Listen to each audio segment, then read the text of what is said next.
Au sommaire de ce journal, reprise des travaux de la démarcation des frontières terrestres entre la RDC et le Congo-Brazzaville. Une mission d'experts de la commission permanente des frontières a été dépêchée ce vendredi à Luozi, au Congo central.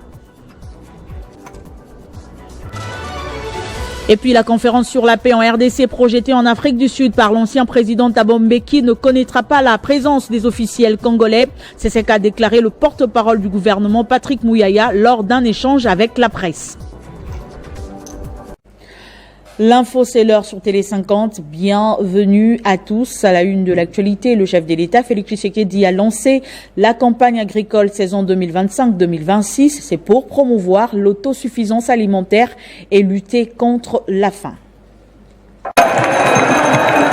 La saison agricole 2025-2026 s'annonce très fructueuse pour les animateurs du secteur au regard des moyens matériels et financiers engagés par les gouvernements afin de lutter contre l'insécurité alimentaire. Ce jeudi, à des dizaines de kilomètres du centre-ville, les autorités nationales et provinciales sont toutes rassemblées autour du chef de l'État pour les lancements officiels de la campagne agricole 2025-2026.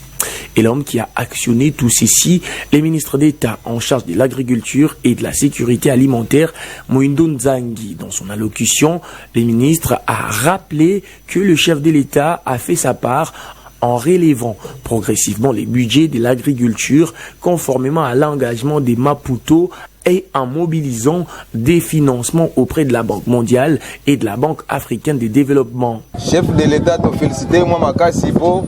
Asali o eza mwa mutuya na biso ba jeune po mingi tozanga misala. Moindo Nzangi a également décliné les 5 axes majeurs de son action qui vont de la relance de la recherche agricole jusqu'à la valorisation des agents agricoles.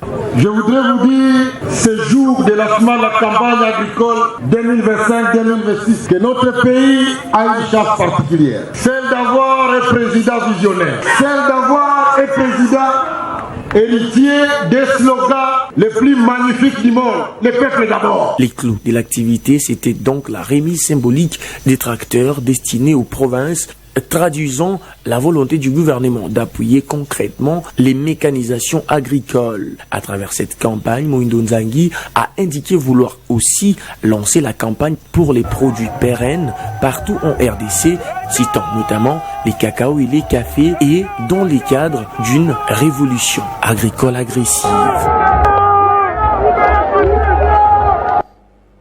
Dans l'actualité également, la conférence sur la paix en RDC projetée en Afrique du Sud par l'ancien président Thabo Mbeki ne connaîtra pas la présence des officiels congolais. C'est ce qu'a déclaré le porte-parole du gouvernement, Patrick Mouyaya.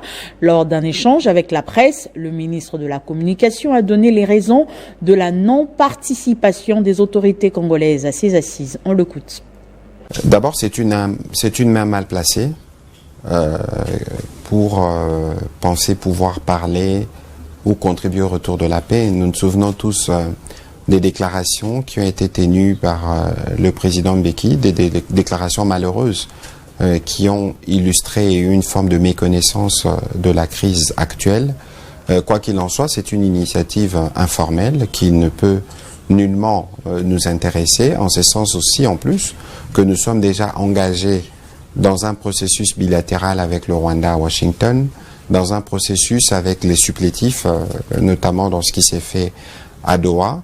Mais vous avez aussi vu que, à la suite de la rencontre que le président de la République avait initiée, avec d'abord dans les cadres de consultation nationale, mais aussi les discussions qu'il avait eues avec les CC-SENCO, les autres confessions religieuses, toutes les confessions religieuses se sont mises ensemble et ils ont proposé une feuille de route qui n'est plus celle qui devait être de l'ECC-SENCO au départ ou celle qui devait être celle des confessions religieuses au départ. Donc vous voyez que nous sommes déjà engagés sur 3 pistes pour nous conduire à la paix. On n'a pas besoin de pistes supplémentaires, surtout pas par celui qui est perçu comme partisan, parce que ce sont ses propres déclarations. Et il ne faut pas oublier que la nature de la crise que nous connaissons, elle est d'abord sécuritaire, du fait de l'agression du Rwanda, et que cela est bien pris en charge par les processus de Washington et de Doha. En interne, vous avez vu que dans les derniers gouvernements qui est sorti, il y a déjà eu un début d'ouverture à ceux qui été dans l'opposition ou dans la société civile, mais qu'il y a d'autres démarches qui sont en cours et donc l'initiative de l'Afrique du Sud est pour nous inopportune. Et puis la réforme de la justice et l'accompagnement des organes des Nations Unies aux institutions du pays. Ces sujets ont été abordés par le ministre d'État en charge de la justice, Guillaume Ngefa, et le coordonnateur résident des Nations Unies en République démocratique du Congo, Bruno Lemarquis, a expliqué au ministre d'État les efforts consentis par la communauté internationale pour l'appropriation du respect des droits de l'homme en République démocratique du Congo. Regardez. Bruno Lemarquis, coordonnateur résident du système des Nations Unies et coordonnateur humanitaire, a été l'hôte de ce jour du ministre d'État en charge de la justice, Guillaume Ngefa. Les deux personnalités ont échangé sur le travail coordonné en appui au secteur de l'État de droit avec un certain nombre d'agences ou d'entités des Nations Unies comme la MONUSCO, le PNUD, l'UNICEF, sous un programme conjoint sous la houlette du ministère de la Justice. Je viens d'avoir une rencontre avec le ministre de la Justice, garde des Sceaux, premièrement pour le féliciter de sa nomination à ce poste extrêmement important et prestigieux. Le ministre a donné sa vision de comment il voit sa tâche, les défis auxquels il fait face, tant en ce qui concerne la lutte contre la corruption, que la réforme de l'état de droit, que la reprise en main de l'appareil judiciaire, etc. Donc une vision très, très intéressante. On a parlé des perspectives de collaboration entre le système des Nations Unies et le ministère de la Justice. J'ai notamment expliqué les efforts qui sont faits au sein du système des Nations Unies pour travailler de manière coordonnée en appui au secteur de l'état de droit, avec un certain nombre d'agences qui sont impliquées, d'entités des Nations Unies, la MONUSCO, le PNUD, l'UNICEF, ONU Femmes, ONU ODC, le Bureau conjoint des droits de l'homme. Donc c'est toute la famille des Nations Unies réunies qui est en train de préparer ce qu'on appelle un programme conjoint. Guillaume Ngefa a détaillé sa vision, ses défis en ce qui concerne la lutte contre la corruption, la réforme de l'état du droit, la reprise en main de l'appareil judiciaire, les perspectives de collaboration entre le système des Nations Unies et le ministère de la Justice. Ils ont également parlé de la collaboration entre les secteurs de la justice et la communauté internationale pour une justice équitable. Dans l'actualité également, reprise des travaux de la démarcation des frontières terrestres entre la RDC et le Congo-Brazzaville. Une mission d'experts de la commission permanente des frontières a été dépêchée ce vendredi à Luozi au Congo central. L'objectif est de compléter les données cartographiques avant le lancement effectif de l'opération prévue en septembre. En prélude à la poursuite des travaux de démarcation sur un tronçon de 50 km dans la région de Manianga, à la frontière entre la République démocratique du Congo et la République du Congo, une équipe d'experts de la commission permanente des frontières a effectué ce vendredi un déplacement à Luozi. Cette mission s'inscrit dans le cadre des recommandations issues de la 10e session de la commission technique mixte RDC, République du Congo, tenue à Oyo du 28 au 31 juillet 2025. Avec le Congo d'en face, nous avons à exécuter un arrangement de 1885. Alors, les données qui sont consignées dans cet arrangement entre l'État indépendant du Congo et la France demandent parfois des études sur le terrain pour bien comprendre ce que les puissances coloniales ont voulu. L'objectif principal est de compléter les données cartographiques sur une bande de 5 km de largeur côté congolais RDC allant de la borne frontière BF54-007 à la BF54-008. C'est une mission qui prendra une bonne semaine et nous ferons un rapport, tout comme du côté congolais. Ils feront le rapport à leur commission. Les travaux de démarcation proprement dit devraient se poursuivre dans la deuxième quinzaine de septembre 2025 avec la participation de 2 États. Un invité dans ce journal, M. Yannick Mavita, directeur d'exploitation à la SENSAP et expert en sécurité. Bonsoir, bienvenue. Bonsoir madame, merci. Alors avec vous, nous allons parler de la nouvelle réforme sur la filiation des militaires et policiers à la SENSAP, c'est bien ça? Oui, bien entendu. Alors quelle est la nouveauté majeure de cette réforme par rapport aux policiers et aux militaires justement? Merci beaucoup madame. Bien entendu, la réforme instituée par la loi numéro 22/031 du 15 juillet 2022 portant régime spécial de sécurité sociale et agents publics de l'État, qui est promulguée par son Excellence Monsieur le Président de la République. Et c'est une réforme majeure dans le secteur public en général et en particulier dans le secteur de la sécurité sociale. Alors, cette réforme a trois principales innovations que nous pouvons noter. La première innovation, c'est la gestion de la sécurité sociale par un organisme étatique, un organisme spécialisé en matière de sécurité sociale en la lumière des standards internationaux qui est, dans les cas d'espèce, la Caisse nationale de sécurité sociale et agents publics de l'État. Donc on a opté pour cette gestion parce que cette gestion, c'est vraiment, dans le cas de l'efficacité, c'est comme un bureau total de la gestion où toutes les réclamations, tous les processus de paiement, tous les processus d'immatriculation, d'identification sont gérés à un seul endroit.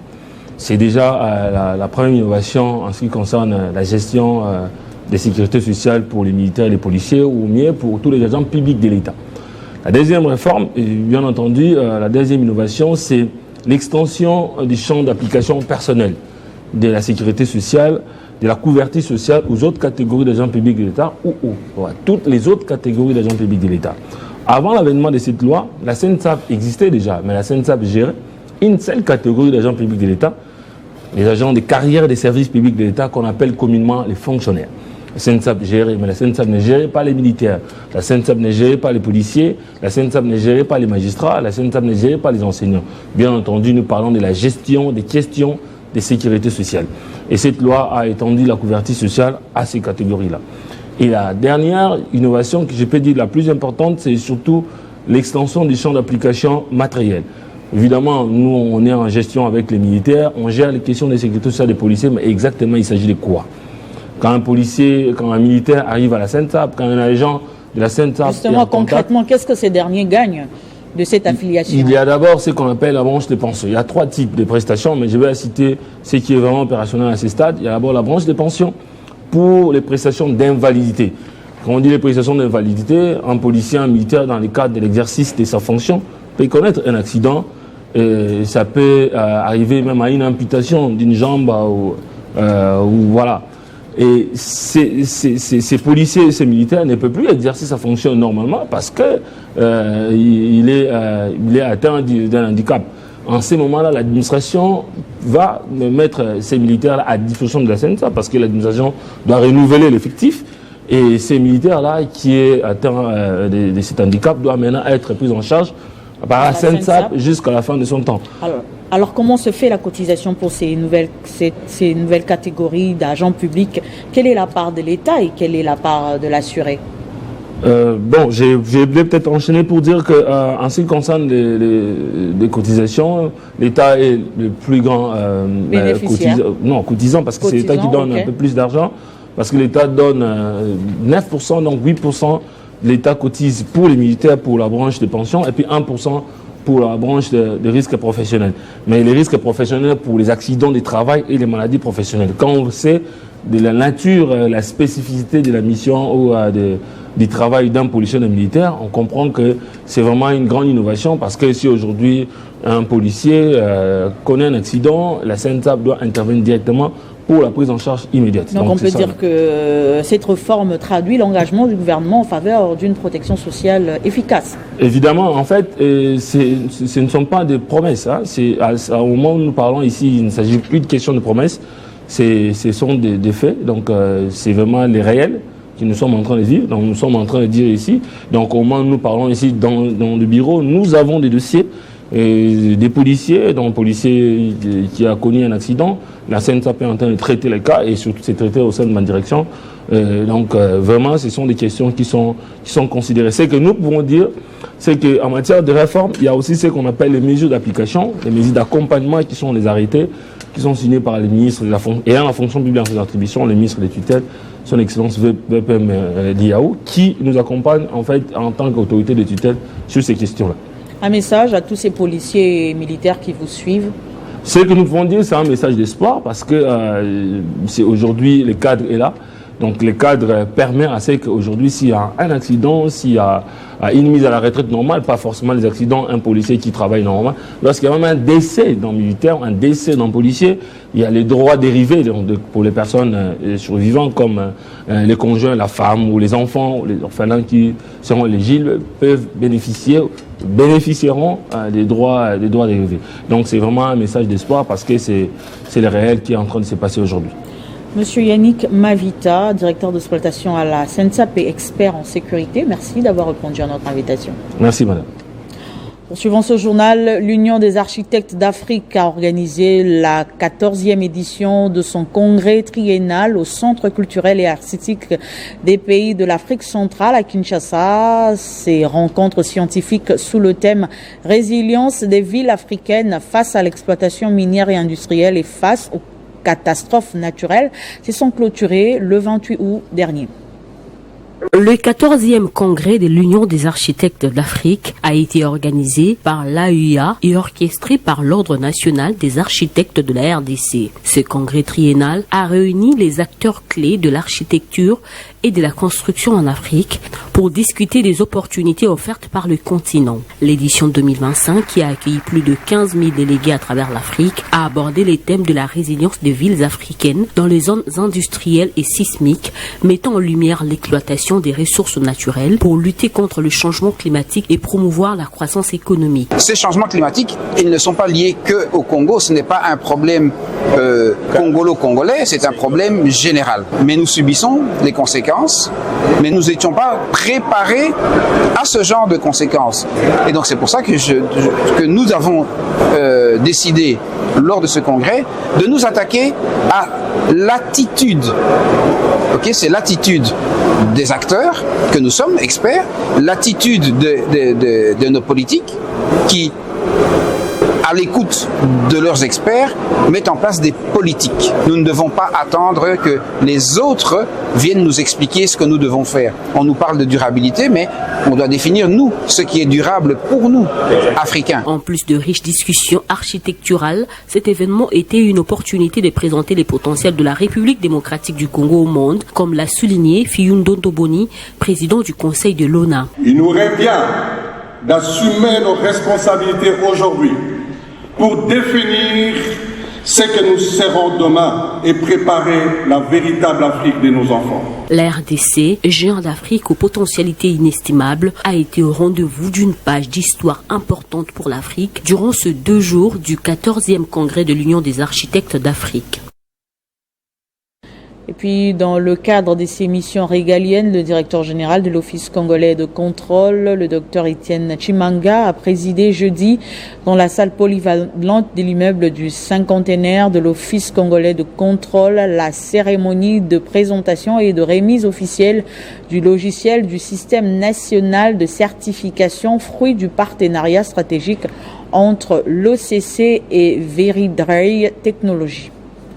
Dès l'entame de son mot, le directeur général de l'Office congolais de contrôle, Dr Etienne Chimanga Mutombo, a commencé par rendre grâce à l'Éternel qui est maître de temps et des circonstances avant d'adresser les hommages mérités au président de la République, chef de l'État, pour les efforts consentis en faveur de la sécurité des populations et du retour de la paix dans l'est du pays. À Judith Tsuminois, il salue sa conduite exemplaire du gouvernement et ses actions d'envergure en faveur du bien-être du peuple congolais.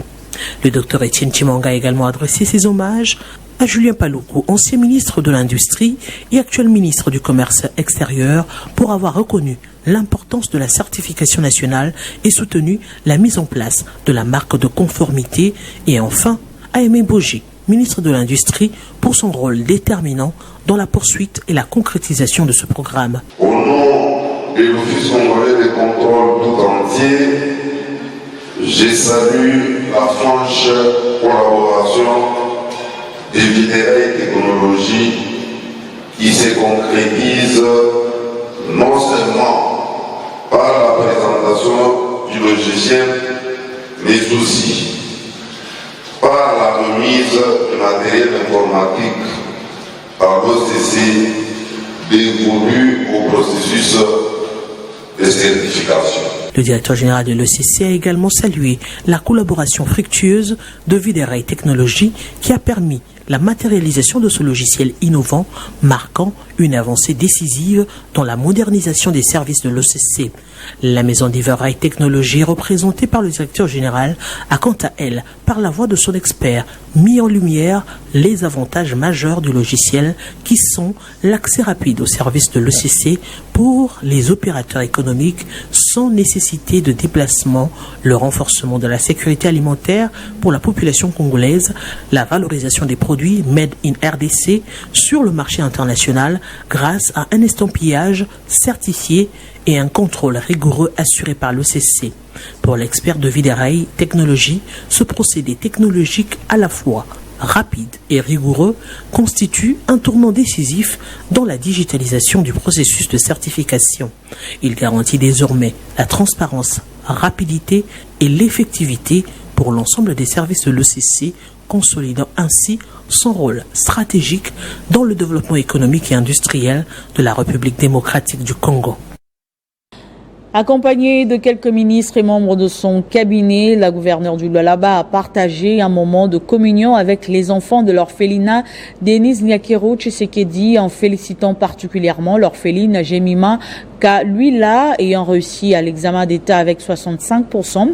Elle bénéficiera d'une bourse du gouvernement provincial pour poursuivre ses études universitaires à l'étranger. Ce geste rare symbolise la célébration de la victoire, mais aussi de la fierté d'une mère qui voit son enfant gravir les échelons. Accompagnée de quelques membres de son gouvernement et de son cabinet, la gouverneure du Lualaba s'est rendue à l'orphelinat Denise Nyakero Tshisekedi mercredi 27 août 2025 pour féliciter Jemima Kaluila, l'orpheline ayant réussi aux épreuves de l'examen d'État édition 2024-2025 avec 65%. Marie-Thérèse Masuka Saini, débordante de joie, a annoncé que cette brillante jeune fille bénéficiera d'une bourse du gouvernement provincial afin de poursuivre ses études universitaires à l'étranger. Tous les enfants qui ont bien étudié, nous les avons remarqués par la poudre blanche. Comme vous voyez dans la tête de Jemima, Dieu est grand. La maman des orphelins, je suis venue fêter avec mes enfants. Elle a réussi aux examens d'État. Jemima Kaluila a exprimé sa profonde gratitude à l'autorité provinciale qui redonne le sourire aux plus vulnérables tout en leur rassurant un avenir meilleur. Elle a également exhorté ses condisciples à redoubler d'efforts afin d'encourager le gouvernement Masuka à investir davantage dans leur formation. Je remercie aussi maman Fifi Masuka, c'est grâce à elle qu'aujourd'hui je suis diplômée. Lorsque j'avais besoin de parents, maman Fifi était là pour moi. Elle m'avait soutenue en cas de problème, en cas de besoin. Elle a toujours été là pour nous. Déterminée à soutenir les efforts de la gouverneure Masuka dans la formation des futurs cadres du Lualaba, conformément à la vision éducationnelle du président Tshisekedi, le député provincial Kevin Masuka, président de la fondation Giving Back to Africa, a octroyé 4 bourses d'études aux enfants de cet orphelinat ayant obtenu plus de 80% au degré primaire. Ils poursuivront leurs études secondaires à l'école française Suzanne Césaire. L'autorité provinciale a pris tout son temps pour communier avec ses enfants qu'elle porte dans son cœur. Chants et pas de danse ont été exhibés en son honneur. Une communion empreinte d'amour réciproque. Et puis les membres du Parti progressiste ont pris part à une réunion tenue en perspective du congrès de l'Union sacrée de la Nation. La rencontre a eu lieu en présence de l'autorité morale de ce parti, Sami Badibanga. Avec un ordre du jour axé sur la mobilisation générale, les participants ont discuté de plusieurs points cruciaux, notamment le soutien de l'autorité morale, la réaffirmation du soutien au chef de l'État ainsi que la démonstration des forces collectives. Devant une salle remplie de militants enthousiastes, Sami Badi Bangatita, l'autorité morale, a dévoilé les stratégies visant à promouvoir leur vision politique. Dans son discours, il a exhorté chaque membre à s'activer davantage pour la marche de la République tout en réaffirmant un soutien indéfectible au chef de l'État Félix-Antoine Tshisekedi Tshilombo. Nous qui sommes la majorité présidentielle, nous devons nous déterminer comme étant des ultras. Aujourd'hui, à travers l'Union sacrée, le chef de l'État nous a donné l'opportunité de nous rassembler. Tous à la Nabomoko, qu'on soit tous ensemble et demain nous serons une force incontournable. Biso penene to sangane awa, toye pona kobunda pona union sacrée.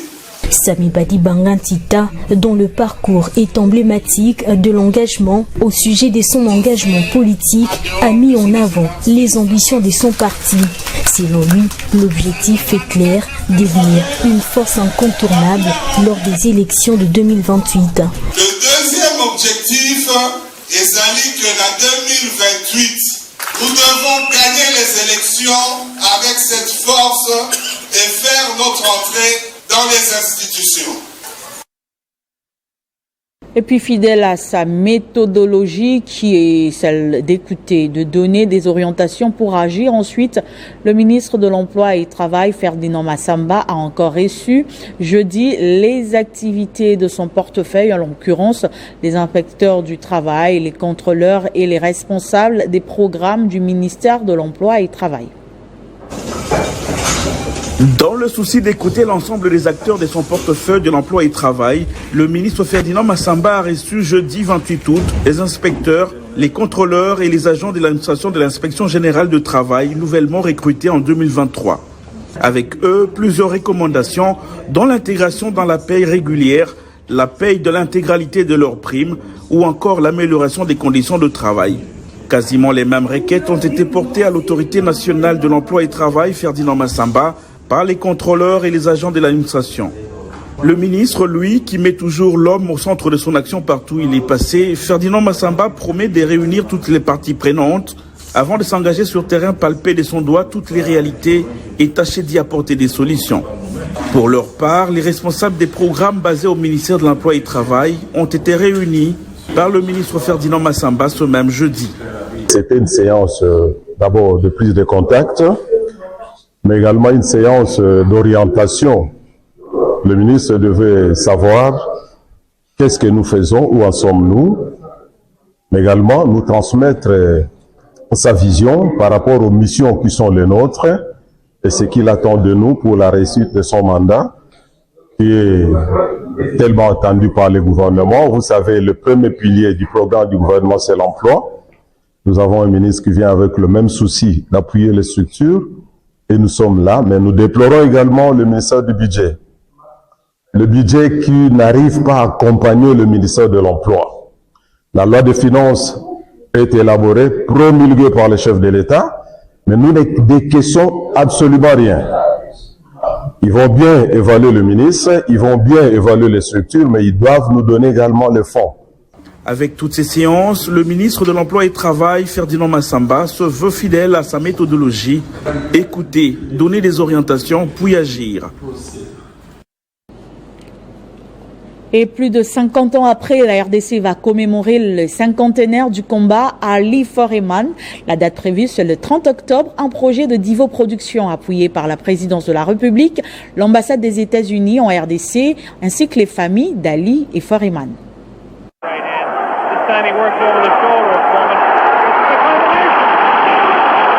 Le combat du siècle qui a eu lieu à Kinshasa n'appartient qu'à l'histoire. Il est difficile pour la nouvelle génération de reconstituer les faits alors qu'il y a plus de 50 ans, les yeux du monde étaient rivés sur la capitale de la RDC. Après plusieurs étapes, le concept de la célébration du cinquantenaire de ce combat a pris forme. Ce 29 août, autour d'une table chaubeuse, plusieurs parties prenantes ont pris part à cette réunion préparatoire, dont les représentants de la présidence de la République, de l'ambassade des États-Unis d'Amérique en RDC, le gouvernement avec le ministre du Sport, la ministre de la Culture et des Arts et l'Office national du tourisme. Nous sommes tous à pied d'œuvre pour faire de cet événement, de cette succession d'événements, parce qu'il y aura plusieurs activités, un événement inoubliable qui replongera en fait la population congolaise et tous ceux qui sont encore en vie, qui ont participé à la réussite de ce combat pour pouvoir faire rejaillir et faire encore rallumer cette flamme d'antan. Prévu le 30 octobre de cette année, la partie sportive qui a été au cœur de l'événement connaîtra une éclosion avec la mise en valeur de la discipline, mais aussi le championnat Boxing League, une organisation de la famille de deux athlètes, Ali et Foreman. C'est 50 ans, 51 ans plus tard qu'on a été qualifié pour le Léopard. C'est 50 ans, 51 ans plus tard qu'on a pu ramener la CAN en République démocratique du Congo. Donc je pense que par rapport à ça, le sport a sa place et ces deux icônes, Mohamed Ali et Foreman, qui sont battus ici chez nous, nous avons l'obligation d'abord de célébrer leur nom, l'obligation de les valoriser à nouveau. Bien avant, il se tiendra un festival de 3 jours avec les artistes de la RDC et ceux venus d'ailleurs. Une idée portée par Divo, Dio Kassongo salue l'aboutissement de cet événement que la RDC devra capitaliser dans le cadre du partenariat entre la République démocratique du Congo et les États-Unis d'Amérique. Ce journal est terminé. Place au rappel des titres.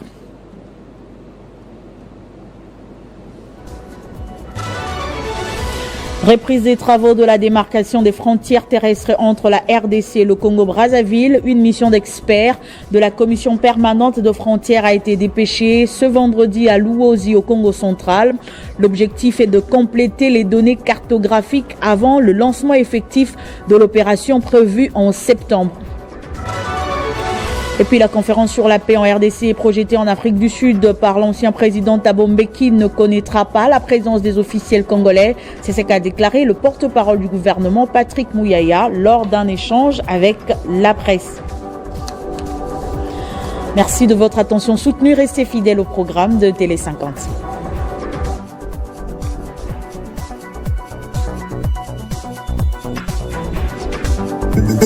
Retrouvez toute l'actualité en continu sur www.tele50.cd.